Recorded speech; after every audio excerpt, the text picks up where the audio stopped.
Welcome back to Dawn's Astrological Vision and stand by for Gemini April 2017 General Forecast. Gemini Sun Sign, Rising, and Moon Sign. The highlight of this month is your ruler Mercury going retrograde. On the 9th, Mercury slows and begins its 3-week retrograde period. Until May 3rd, this is an unfavorable time for signing contracts and starting new projects. It's perfect for reviewing the past, reclaiming the present, and researching the future. Mercury is in the sign Taurus, your 12th house, and this is an excellent time to clean up leftover tasks, pay unpaid bills, finish unfinished business, and clear up clouded concepts. On the 2nd of the month, the planet Venus continues retrograde and backs out of the sign Aries and back into the sign Pisces. This reversal gives relationships a chance to relax as Venus gets a 2-week vacation from the relentlessly masculine environment that the love goddess has been battling since February. On the 5th, the planet Mars in your 12th house makes a favorable trine aspect to Pluto in your 8th house. If you don't take advantage of this aspect now, you'll get another chance in October. Mars-Pluto aspects can bring about a couple of weeks of constructive changes in your own attitudes and environment. This is a good time to finish a program or policy and to eliminate discordant or non-essential factors in your life. Pluto is in your 8th house, the sign Capricorn, which brings about the destruction of old conditions in preparation for the influx of new ones. Some Geminis have experienced a development of clairvoyant faculties. You could be having more involvement with joint finances, corporate business, inheritance, taxes, or insurance. Around the 5th, you can have an encounter that brings out covert information that can in turn transform your emphasis to a more honest, courageous direction. You have the energy, drive, and force to sweep others, and you may be given credit for your expertise. Until the 21st, Mars is in your 12th house, the sign Taurus, and there can be secret, undercover, or behind-the-scenes activity, which is usually for the purpose of avoiding confrontations or oppositions. On the 7th, there is a day of sunshine. Jupiter sits opposite the sun in Aries. This restless face-off occurs once a year and brings a general feeling of optimism. Jupiter can open the door to travel and broadening your perspective through higher education. The other side of the coin can exaggerate the sunny side of life, and you could overextend yourself. The sun is still moving through the 11th house until the 19th. During this period, you may receive the support of influential or prominent people. Your friends or allies are likely to play an important role in your life. There may be a restructuring of leadership or organizational positions within groups or clubs you belong to. Your community, social circle, and or world events are a focus for you now. Beware of how you impact others and how your actions and choices ripple out to influence the world. Conferences or other gatherings that are related to future developments and or shared ideals and interests succeed for you at this time. You may lead, facilitate, or organize an important group function.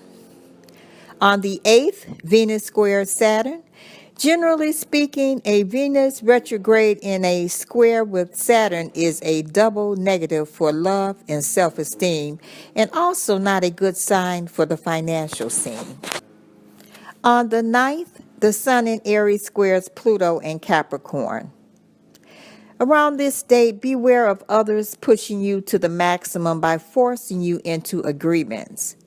Try to work ways to cooperate for the good of all concerned rather than force issues.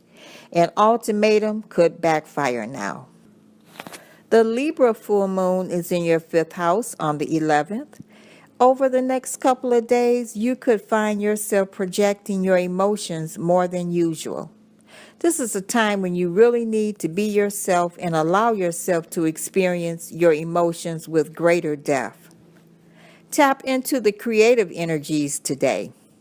The fifth house also rules entertainment, children, investments, and fun. On the 14th, the Sun and Uranus meet up for their once-a-year merger. This will take place in your 11th house, and over the next couple of days, watch out for nervousness. You could receive sudden calls or unexpected people or events may bombard you. On the 15th, Venus ends its retrograde period.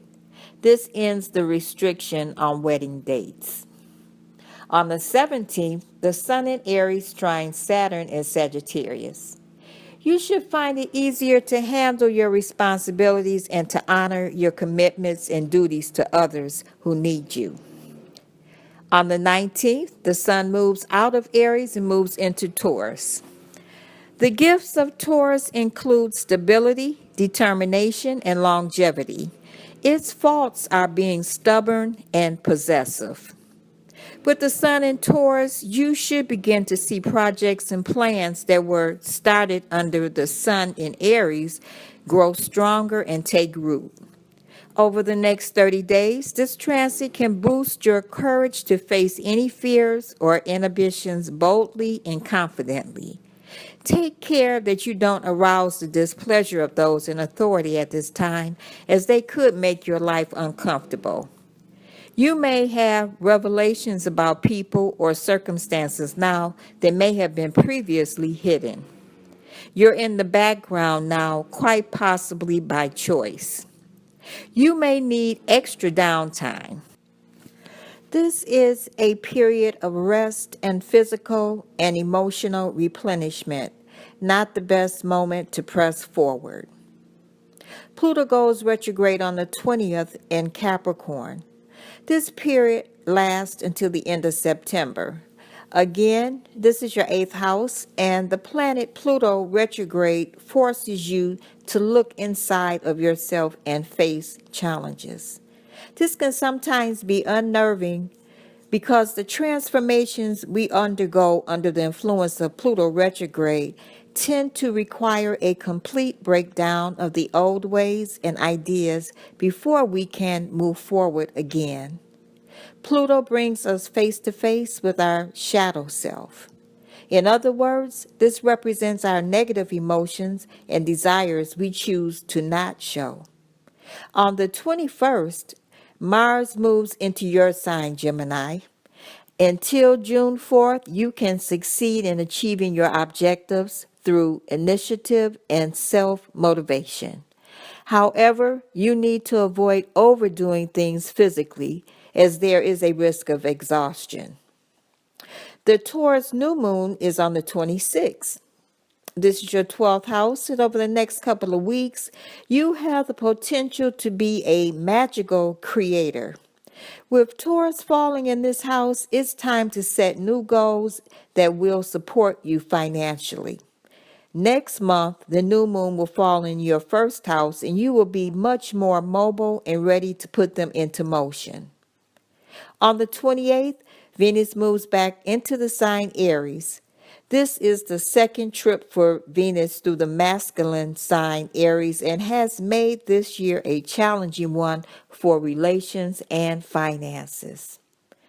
Gemini, your lucky days of the month are the 1st, 10th, 11th, 19th, 20th, 28th, and 29th.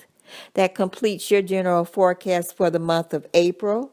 Gemini, I want to thank you for returning, liking, subscribing, and sharing. Have a fabulous month, and I'll talk to you in May. Bye.